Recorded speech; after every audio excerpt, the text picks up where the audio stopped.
Don't do nothing. That's a big mistake, because all you do is get older and weaker and you withdraw more. And so even if you don't know what to do, pursuing nothing is a very bad idea. You have no hope then, because hope comes from pursuit, and you're anxious because you need to specify a path. So you have no hope and you're anxious if you do nothing. Look, you don't know what to do. So why don't we just look and see what other people do that seems to work? So you don't know what to do with your life. Well, let's break your life down. Probably you want an intimate partner. Most people do. Now, you might not, but probably you do, even if you think you don't.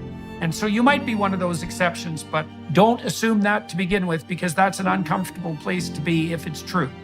Now, maybe you're a radically creative genius like Leonardo da Vinci or Picasso, and you're so idiosyncratic that you can't bind yourself to any one person. But, you know, they were 1 in a billion, and probably you're not.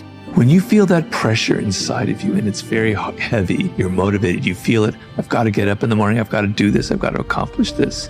When that pressure goes away and you don't feel any pressure in your life, you can do anything and there's no consequences for it. You'll just waste time, you'll waste years, you'll waste months, you'll never accomplish anything. You give somebody a deadline, right? They'll accomplish in 2 months what it would take somebody 2 years to do without a deadline. The purpose of your life is not going to be happiness. Sometimes it is. Sometimes that will come. But there will be difficult periods in your life, and happiness won't suffice then. But what you can have in your life is an adventure. You can have an adventure. And the truth is the best adventure. There's no doubt about that. And there's a couple of reasons for that. One is, you don't know what's going to happen if you say what you think. Now, I don't mean incautiously, and I don't mean provocatively or any more than necessary. You don't know what's going to happen. So that's very adventurous. But also, if it's you and your voice, then it's your adventure. And if it isn't, like if you're crafting your speech or manipulating in any way, or parroting or abiding by the dictates of the crowd, then I don't know whose adventure you're having, but it's not yours. Look, don't fool yourself. You know, you're going to develop a serious illness, at least one, maybe 2 or 3, and one of them is likely to be chronic. And if it isn't you, it's going to be someone you love. It's going to be your husband, it's going to be your parent, it's going to be your kids. That's coming. And so is a lot of death and pain. And so, like, just exactly what sort of person are you going to be when that shows up? And that's the right question. It isn't, how are you going to be happy in your life? It's like, good luck with that. It's a stupid ambition anyways, as far as I'm concerned, because it's too shallow. You know, happiness, you're lucky. That comes and goes like the sun coming out from behind a cloud. If you're happy, man, more power to you. Enjoy it. Enjoy it. It's a gift from the cosmos to be happy. But a pursuit, no, the pursuit is when the damn flood comes, you want to be the person who built the ark. Why are you afraid of being weak? If you make yourself weak, life is very hard. If you make yourself weak and you suffer stupidly because of it, you will become bitter. And once you become bitter, you will become vengeful. And after vengeful, there is no limit. That's one of the things I learned from studying totalitarianism in the 20th century, because I studied it from the psychological perspective. The motivations of the cruelest Auschwitz guard. What was he up to? Or the person who went and shot up the elementary school in Connecticut. What was he up to exactly? Just exactly where did he dwell and why? It's like, well, weakness made him suffer stupidly, and that made him cruel, and that was just the beginning. Now here's the key to the law of accumulation. Everything that you do counts. And when you read a book, when you listen to an audio program, when you go to a course, when you go to bed early and get up early and you work, it all counts. And it's all going on the plus side of your ledger. But when you watch television, waste time, hang out, fool around, and so on, it's going on the negative side of your ledger. If what you are doing is not moving you toward your goals, then it's probably moving you away from your goals. Nothing is neutral. But if you want to see if you're a brave person, what they call the 4 o'clock in the morning courage, wait when things go completely to pieces, when things are the worst, when your very best deal falls apart and your rent is late and you're tired and you're sick and everybody is mad at you and your car doesn't work, then it's the person that picks themselves up and says nothing is going to stop me. The best quality in the world that you can develop is to develop the quality of being unstoppable. Develop the quality of being unstoppable. Say in yourself that no matter what life throws at me, it'll never stop me. No matter how rough it gets, I will never quit. And nothing will ever stop me. I kept saying this to myself on repeat. There is no way, Mel, if you've worked this hard, that you will not be rewarded. You have to believe that this moment is preparing you for something amazing that hasn't happened yet. Keep going. And so I repeated that over and over and over and over and over again as I wanted to throw in the towel, as I would start to bash myself, as I would start to feel sorry for myself and be like, nope, there's just no way I'm going to believe that something amazing isn't going to happen. I've worked too hard. Something amazing that hasn't happened is coming. And when you get yourself into that mindset, it creates a sense of resilience and momentum and resolve that you need in order to keep going when the shit hits the fan or when you feel disappointed or when life is beating you down. The greatest influence on what we decide to do with tomorrow's opportunity is not going to be circumstance, but rather what and how we think.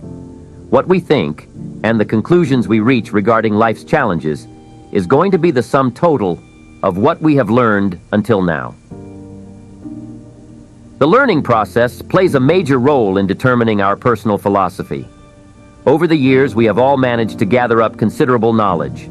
We cannot live without the information that surrounds us, making an impact on how we think. The human mind is continually taking pictures and recording the sights and sounds around us. Every experience is etched into the neurons of the brain. Every word, every song, every television program, every conversation, and every book has made an electrical or chemical imprint on our mental computers. Each emotion, each thought, each activity in which we have been engaged has created a new circuit in the brain, which is linked to all of the other circuits that already existed. All that has touched our lives has been indelibly recorded, and all that we now are is the result of an accumulation of input, which is intricately connected by a delicate combination of chemical and electrical impulses stored in the 3-pound brain. All that has ever happened in and around us is now this uniqueness we call self, the individual human being. How we use all of this information, and the way in which we assemble the knowledge we have gathered forms our personal philosophy. The problem is that much of the information we have gathered has resulted in erroneous conclusions about life that can actually block the achievement of our goals. The only way to eliminate these mental barriers is to review, realign, and revise our personal philosophy. The best way to establish a new and powerful personal philosophy is to begin with an objective review of the conclusions we have drawn about life. Any conclusion that is not working for us may actually be working against us. Suppose, for example, a man has decided that his current employer is not paying him enough. His value system, based on years of accumulated information and experiences, then says, "That's not fair." This value judgment causes him to take specific steps in retaliation. As a result, he reduces his efforts and does only those things he feels his current paycheck justifies. There is nothing wrong with this decision, provided his goal is to remain where he is, doing what he is currently doing, and getting paid what he is currently getting paid for the rest of his life. All of our counterproductive beliefs and choices are the result of years of accumulating misinformation. We have simply been around the wrong sources and gathered up the wrong data. The decisions we are making are not wrong based on the information we have. It is the information we have that is causing us to make wrong decisions. Unfortunately, these wrong decisions are leading us further away from, rather than closer toward, the achievement of our goals.